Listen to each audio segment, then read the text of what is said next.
Chapter 3: House Building and Plow Making. Why is shelter important?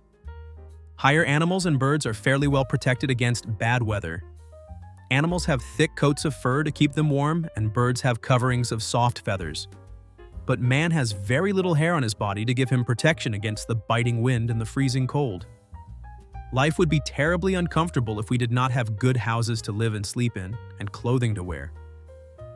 Food, clothing, and shelter are, in fact, the three things that we need most of all. Of course, man has always had to have food, or he could not have lived. But in the earliest days of man's existence, he had little clothing or shelter. He roamed around like an animal searching for food, and as we have just said, he had little natural protection against the weather. Until he learned to control the food supply, to build houses, and to make clothing, he could not be happily comfortable. What were the first homes? In Stone Age times, people lived in caves, for the possession of which they had to fight with wild animals, and in rock shelters at the foot of limestone cliffs. Caves had the advantage of being easy to keep warm and of providing good shelter against even the worst storms. But they were dark and gloomy, and there were too few of them. It was long before the beginning of written history that mankind began its first attempt to build houses. The earliest houses were rude huts. In some parts of the world, people still live in such simple huts. In the jungles of Brazil, for instance, the natives take a number of huge palm leaves and arrange them in a circle with the stalks stuck into the ground and the tops tied together. Other natives of South America bend together some saplings, young trees, and cover the openings with broad leaves. The American Indians, as we all know, lived in wigwams. A wigwam was made by setting up a circle of tall poles, the tops of which were fastened together, and the open spaces covered with skins and sheets of bark. It was easy to build, yet warm inside, and a good protection against bad weather. When the tribe moved on to new hunting grounds, they took the wigwams with them. What were the first houses built? Huts or tents like these were the first houses that mankind anywhere knew how to build.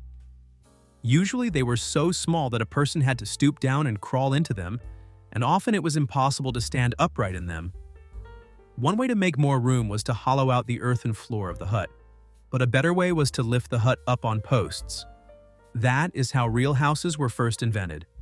But when houses began to be built larger, it was found that the circular form was awkward. It was much more convenient to build them in a square or oblong farm.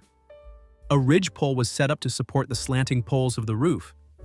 Then it was easy to erect a house with plenty of room for everybody. Of what materials were they built?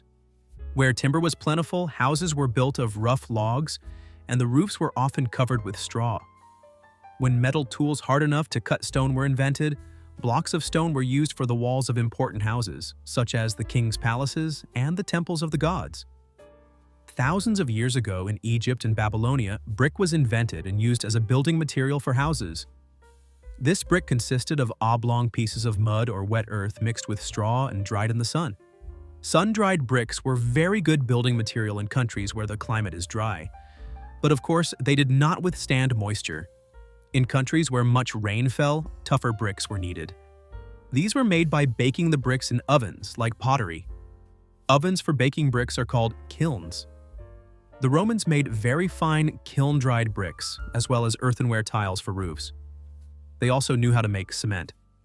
What did food have to do with houses? And now, how was man getting along in the matter of his food supply? The men of the Stone Age, as we have seen, roamed around looking for food. Early men everywhere got their food by hunting, fishing, and gathering wild fruits, berries, and such things. The food supply was always uncertain. Sometimes it failed altogether for days at a time, and the people almost starved, while at other times, by a stroke of good fortune, there would be a plentiful supply. When the food supply was so uncertain, life could not be comfortable. You can imagine how it would feel if you never knew whether or not there would be any dinner for you tomorrow. So, one of the first steps toward making life comfortable was to make sure of a dependable supply of food. The only way this could be done was by raising the food, instead of going out searching for it. How did men learn to plant seeds? In the beginning, people did not know that plants and trees grew from seeds. They may have learned this interesting fact when grains and vegetable seeds and the hard kernels of wild fruits, which they happened to drop while eating their meals, as they squatted on the ground outside of their caves, began to sprout and grow. At any rate, the time came when they discovered the fact that grains, fruits, and vegetables, if the seeds were planted in good soil, could be grown in large quantities, and that some of them, such as grains if stored in a dry place, could even be kept through the winter until the next crop was ready to harvest. The grains that these early men began to raise, such as wheat, rye, barley, and oats, were wild grasses with very small seeds. But after they were cultivated for a long time, the seeds began to get larger and meatier. The art of raising crops is called agriculture, or farming. Before the coming of agriculture, only a small number of people could live on even a large piece of land, because the food supply was so small and uncertain. Furthermore, the people had to be moving about from place to place all the time in search of food, and so there could not be towns and cities. But after man learned how to farm, the population increased very rapidly. Towns and cities sprang up, and soon great nations were born. All this happened early in history, thousands of years before the time of Christ.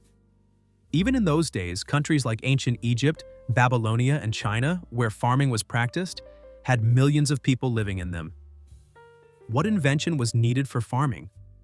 But in order to plant the seeds from which crops are to grow, it is necessary to turn up the soil, and to do that, it is necessary to have a suitable tool. We call such a tool a plow. The first plow was probably a pointed stick, such as had been used for digging up roots that could be eaten. Later, a crude hoe came into use, consisting of a long stick with a sharp stone fastened at right angles to the lower end. As the hoe was dragged along the ground, it made a shallow cut in the soil. The hoe probably was developed from the pick or the hatchet. Who invented the plow? The first real plow seems to have been invented, like so many other useful things, by the ancient Egyptians. They have left us pictures of their plows. The Egyptian plow was drawn over the ground by a pair of oxen, guided by a man who walked beside them. Instead of the handle being of one piece of wood, it was made of two pieces, joined together at the bottom, where a sharp iron point was attached. The plowman took hold of a handle in each hand. There was a long wooden pole sticking out in front, and to this pole the oxen were harnessed.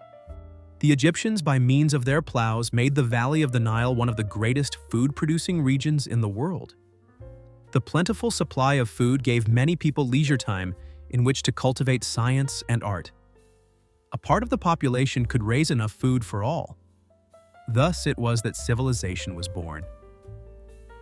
By the time of the Romans, great improvements in the plow had been made. A sharp knife called a coulter was attached to the front to make the first cut in the soil. Back of that was a pointed iron share for digging the furrow, and a moldboard which turned over the soil and piled it up in a continuous ridge as the plow was pulled over the ground. Another part of the plow, called the landside, pressed against the furrow and kept the plow steady. What are modern plows like? In modern times, man's inventive powers have invaded the domains of agriculture still further. Today, vast areas of land are worked with gang plows pulled by powerful steam or gasoline tractors. With these, it is possible for farmers to plow from 25 to 40 acres a day with ease, where formerly it was backbreaking work to plow 5 or 10 acres in a day. Early in the 19th century, McCormick began working on a machine that resulted in the invention of the reaper, or harvester.